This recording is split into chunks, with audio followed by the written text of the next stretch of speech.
Hello everyone, आप सब कैसे हैं। मैं उम्मीद करता हूं कि बहुत अच्छे होंगे और अपनी पढ़ाई को बहुत अच्छे से कर रहे होंगे। मैं Akash Kumar Bhadana ICT virtual classroom में आपका बहुत बहुत स्वागत करता हूं मेरे प्यारे बच्चों। जैसा आपको पता है कि मेरे प्यारे बच्चों, बेसिकली हमारी आपका 7th क्लास है। 7th क्लास में हम लोग आपका देख रहे हैं ज्योग्राफी यानी कि भूगोल।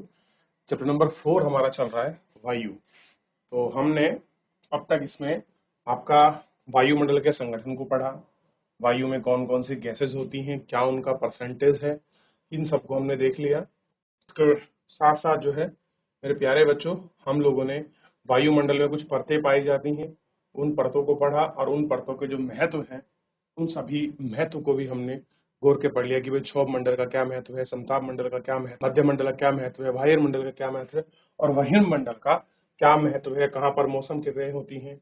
मौसम और जलवायु को बेसिकली हमको शुरू करना है और हमको आपका देखना है और इसी को हमको पढ़ना है। तो सबसे पहले जिन बच्चों ने पढ़ा है वहां तक किसी का कोई डाउट, कोई क्वेरी है तो एक बार मुझसे पूछ लीजिए। किसी को कुछ डाउट है, कुछ पूछना है, कोई चीज समझ नहीं आई है तो आप मुझसे पूछ सकते हैं। क्लियर है?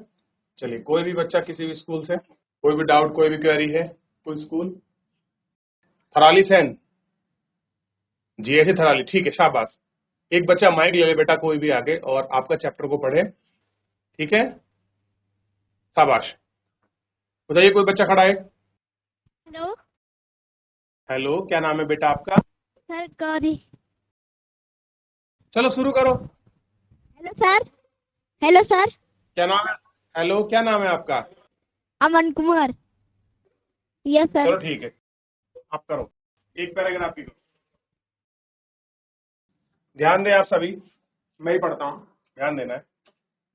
मौसम और जलवायु बहुत ही आपका रोमांचक टॉपिक है और आपने बहुत बार पढ़ा होगा। और मौसम विज्ञान पहले पहले अनुमान लगाता है कि आज आपका वर्षा होगी और इतने सेंटीमीटर वर्षा होगी, इन जिलों में होगी, यहाँ पर इतनी रेनफॉल रहेगी, धूप इस समय निकलेगी, ह्यूमिडिटी इतनी होगी। आपने बड़े आम चर्चा न्यूज में सुनी होगी।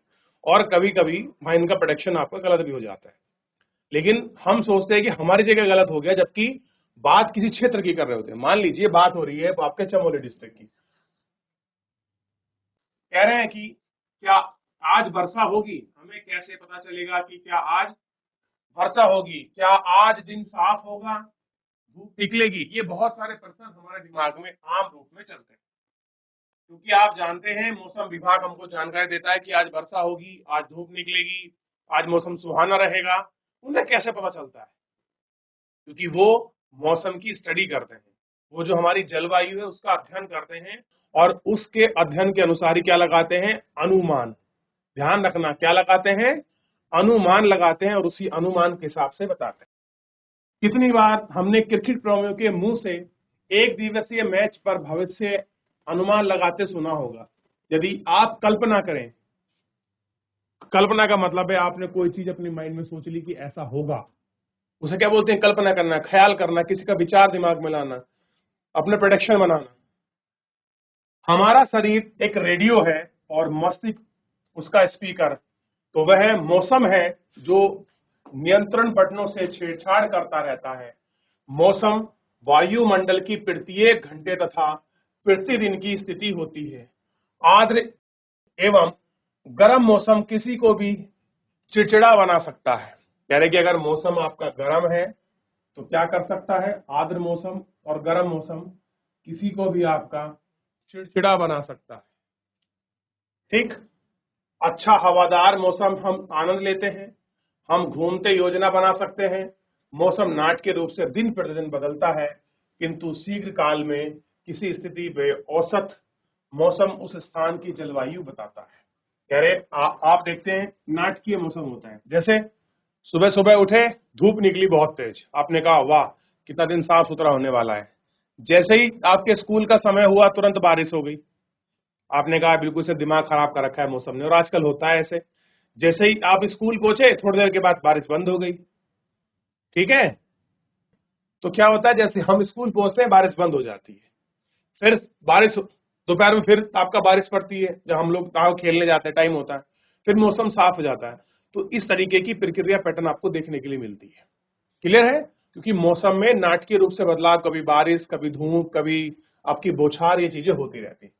किंतु दीर्घ काल में किसी स्थान का औसत मौसम उस स्थान की जलवायु बताता है। आप पहाड़ में जाइए, सर्दी में आपको ठंड बहुत ज्यादा मिलेगी। आप प्लेन एरिया में जाइए, वहां आपको बहुत ज्यादा आपको गर्मी मिलेगी। क्लियर है? तो ये सारी चीज होती हैं और ये क्या बताती हैं, किसी पैसिफिक स्थान की जो क्लाइमेटोलॉजी है, जो आपका जलवायु है, उसको बताती है। क्या अब आप समझ गए हैं कि मौसम दैनिक पूर्वानुमान क्यों करता है? क्लियर हुआ? क्यों करते हैं? ताकि उस वहां के मौसम का जलवायु के आधार पर ही। क्लियर है? चलिए,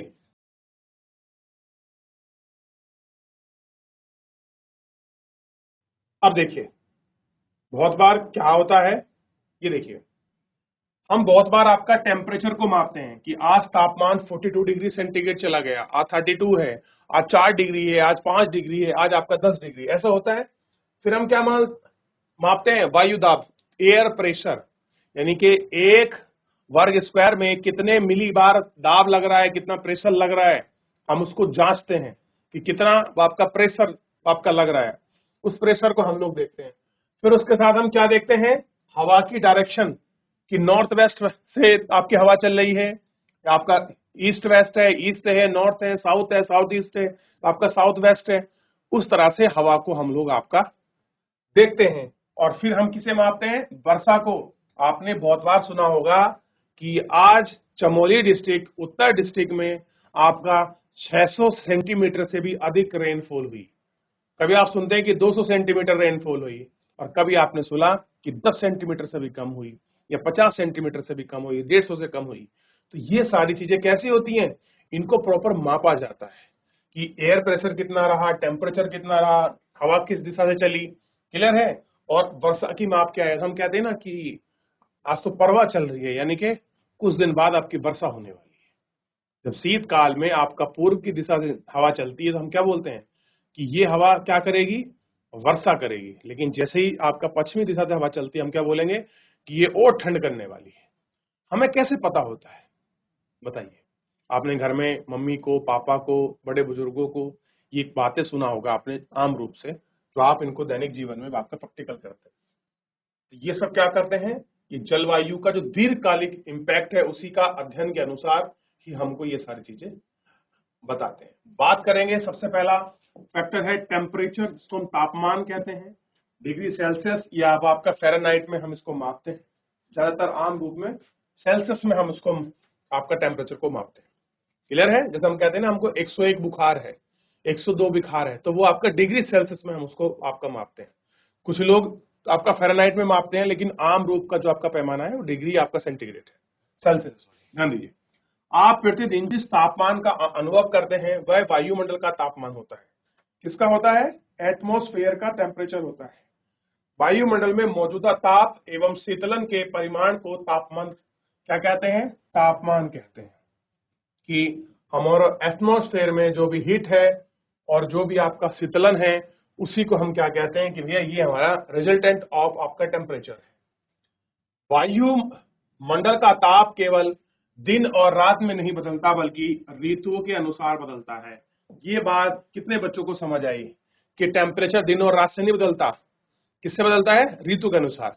आप देखिए, गर्मी होगी तो टेम्परेचर कैसा रहेगा? बहुत हाई जाएगा। जैसे आजकल आप लोग अच्छे से देख सकते हैं कि टेम्परेचर कहां जाता है? बहुत ऊपर जाता है। सर्दियों में टेम्परेचर आपका डाउन जाता है।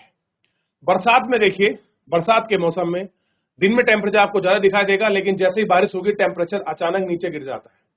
और अचानक बहुत जल्दी नीचे गिरने से आप देखते हैं कि एकदम आपका जो आपके बर्फ जैसा आप गिरते हैं, जिसको ओलावृष्टि कहते हैं, ओलावृष्टि हो जाती है। तो ये सारी चीजें किसके ऊपर डिपेंडेंट है? ये आपका ऋतु के ऊपर डिपेंड करती है। क्लियर है? ये आपको ध्यान देना है। अब देखिए, शीत ऋतु की अपेक्षा ग्रीष्म ऋतु में ज्यादा टेम्परेचर होता है। ऑब्वियस है कि आप देखते हैं कि बहुत बार 47 डिग्री सेंटीग्रेड, जैसे इस बार का अगर आप लोग टेम्परेचर देखोगे तो 2022 के बाद 2024 अब तक 70 सालों में सबसे ज्यादा गर्म दिन के रूप में देखा जाएगा। अभी जब पूरे भारत का एवरेज टेम्परेचर निकल के आएगा, फिर डाटा निकालेगा भारत आपका जलवायु विज्ञान, फिर पूरे वर्ल्ड का निकलेगा, तब पता लगेगा कि कहाँ सबसे ज्यादा आपका टेम्परेचर रहा। क्लियर है? अब ये पता लगेगा कि भाई जो आपका चुरू वाला इलाका है आपका राजस्थान में, वहां का रहा, या पाकिस्तान में जकोआबाद है वहां का रहा। क्लियर है? या किसी और स्थान का रहा, अफ्रीका वगैरह का, तो हम लोग वहां देखेंगे कहां पर हाईएस्ट टेम्परेचर महसूस किया गया। क्लियर है? देखा होगा ना आपने, आप खुद बोलते हैं आपके बड़े बुजुर्ग कि आज तक तो यहाँ इतनी गर्मी हुई नहीं, लेकिन अब आपका गर्मी हो रही है। क्लियर है? ये सारी चीजें आपने बड़ी आम रूप से सुनी होंगी और आपने देखी भी होंगी। चलिए अब बात करते हैं आपतन। बड़ा महत्वपूर्ण है आपतन, ध्यान दीजिए, आयतन नहीं है, आपतन है। क्लियर है? समझिए क्या है आपतन। यह एक महत्वपूर्ण कारक, कारक मतलब फैक्टर है जो किसी के साथ घटित होता है, उसको तो हम क्या बोलते हैं? कारक। आप बोलते हैं ना, आप कहेंगे चोट लग गई, किस कारण की? पैर फिसल गया, तो पैर फिसलना क्या हुआ? कारक हुआ। तो इस तरह से ही इसमें हमारे जलवायु में आपतन एक कारक है। कैसे? जो तापमान के वितरण को प्रभावित करता है। क्या करता है? टेम्परेचर डिस्ट्रीब्यूशन, यानी कि पूरी पृथ्वी पर सूर्य का ताप एक समान नहीं रहता। ये आप ध्यान रखिए। कोई कह दे कि सूर्य का ताप निकलता, तो नहीं रहता। आप जानते हैं जो आपका सूर्य के नजदीक या सीधी जहां पर सूर्य की आपका किरणें पड़ेंगी, वहां पर आप टेम्परेचर ज्यादा महसूस करोगे। जहां पर सूर्य की किरणें आपकी तिरछी पड़ेंगी, वहां पर टेम्परेचर कम महसूस करोगे। एग्जाम्पल के रूप में इक्वेटर का जो आपका रीजन है, कर्क रेखा मकर रेखा के बीच का जो क्षेत्र है, कौन सा क्षेत्र? ध्यान दीजिए, किस, मैं कर्क रेखा मकर रेखा की बात कर रहा हूं। ये रही हमारी पृथ्वी। मैंने बहुत बार आपको पढ़ाया है, 6, 7 क्लास, 8, 9, 12 सबको बताता हूं। वापस देखिए, ये हमारी एक हम बीच में काल्पनिक रेखा खींचते हैं जिसको हम क्या कहते हैं? 0 डिग्री। ठीक, और एक रेखा ऊपर है, एक नीचे है। ये आपका 23½ आपका नॉर्थ गोलार्ध में है, और ये आपका 23½ जो है आपका साउदर्न हेमिस्फीयर में है। और ये 0 डिग्री दो गोलार्धों में बांटती है। इसको कहते हैं उत्तरी गोलार्ध। क्लियर है? और यहां से यहां तक के बीच को बोलते हैं आपका दक्षिणी गोलार्ध। क्या बोलते हैं?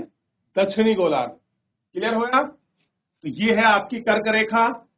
कौन सी रेखा है ये आपकी? कर्क रेखा। क्लियर है? और ये कौन सी है आपकी? मकर रेखा। क्लियर है? कितने बच्चों को पता है कि कर्क रेखा मकर रेखा यहां पर है? ठीक है, चलिए देख लिया। इस तरीके से आप इनको देख सकते हैं। आइए अब देखिए,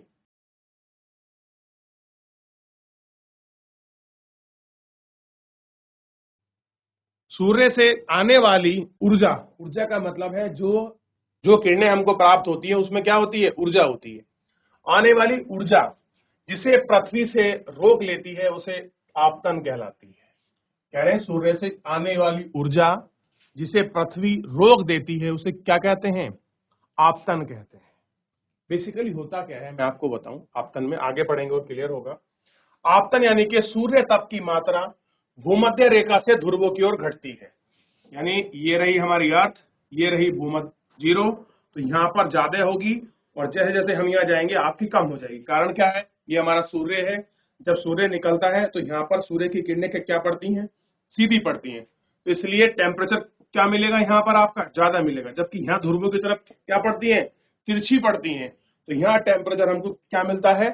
कम मिलता है। तो यही समझाना चाह रहा है कि सूर्य तप की मात्रा भूमध्य रेखा से ध्रुवों की ओर क्या होती है? घटती है। और ये ही स्टेटमेंट बहुत बार पीसीएस, आईएएस, आपके एसएससी के एग्जाम, एनडीए, सीडीएस में पूछा जाता है, जो आपका 6th क्लास का क्वेश्चन है। आप सोच के देखिए, आपको लग रहा होगा बहुत हम छोटा पढ़ रहे हैं, नहीं, हम बहुत बड़ा कॉन्सेप्ट पढ़ रहे हैं। अगर आपसे पूछ ले कि ध्रुवों की ओर जाने पर टेम्परेचर घटता है कि बढ़ता है, तो आप कहेंगे भूमध्य रेखा से ध्रुवों की ओर जाने पर। भाई ये आपकी पूरी पृथ्वी होगी, ये बीच में हो गया। अब यहां से आप बर्फ की तरफ जाएंगे, ध्रुवों की तरफ जाएंगे, तो ऑब्वियसली टेम्परेचर कम हो रहा, तो आपको बर्फ मिल रही है वहां पर। इसलिए उस तापमान उसी प्रकार घटता है। क्या आप समझ पाए कि ध्रुवों की ओर बर्फ क्यों ढकी होती है? अब मैं आपसे पूछ लूं कि ध्रुवों पर बर्फ क्यों पाई जाती है, तो आप 1 सेकेंड में इसका आंसर देंगे और कहेंगे सर सूर्य की किरणें तिरछी होती हैं, पूरी प्रॉपर ऊर्जा ना पहुंचने की वजह से वहां पर क्या होता है? आपका बर्फ जम जाती है। बस इतना सा आंसर है। ये कहां से पता लगेगा? जब आपने चीजों को पढ़ा होगा, आपका कॉन्सेप्चुअल काफी क्लैरिटी होगी कि भाई ध्रुवों की ओर जाने पर टेम्परेचर आपका घटता है क्योंकि सूर्य की किरणें सीधी नहीं पड़ती, तो वहां वर्ष भर आपका तापमान कम रहता है और तापमान कम रहने से जो वर्षा होती है वो आपका पानी के रूप, बूंदों के रूप में ना होकर हिमपात के रूप में होती है, बर्फ के रूप में होती है, और जिसके कारण दर बदर बर्फ आपकी जमती चली जाती है।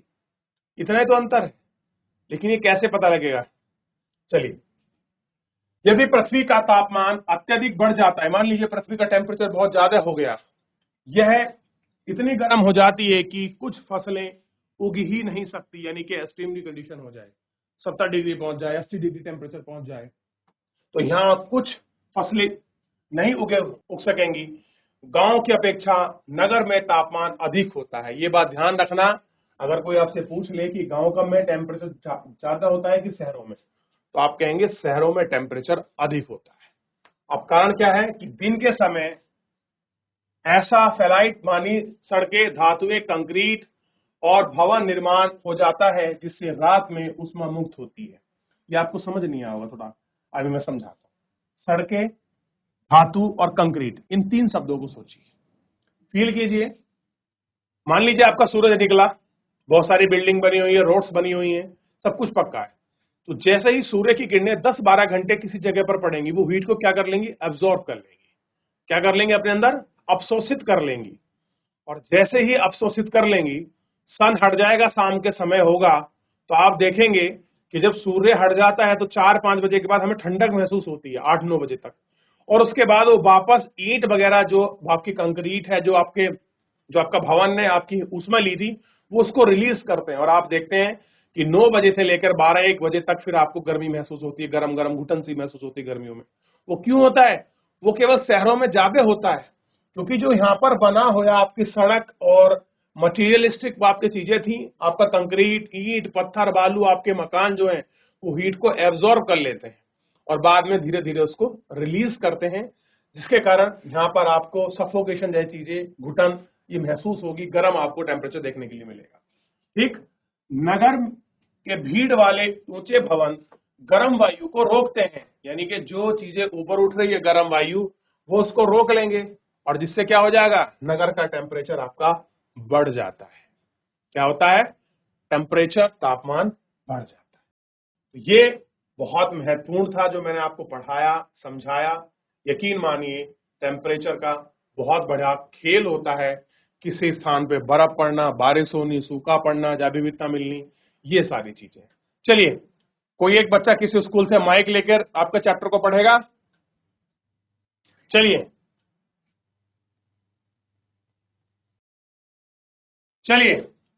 तो एक बार किसी का टेम्परेचर, आयतन, हीट एब्जॉर्बेशन को लेकर किसी का कोई डाउट है, कोई क्वेरी है, कैसे बनता है, क्यों होता है, तो आप मुझसे पूछ सकते हैं। क्लियर है बच्चों? तो बेसिकली आप देख सकते हैं कि टेम्परेचर को कैसे मापा जाता है, कैसे इनको मापते हैं। ठीक है, इस पर हम लोग आपका बात करेंगे।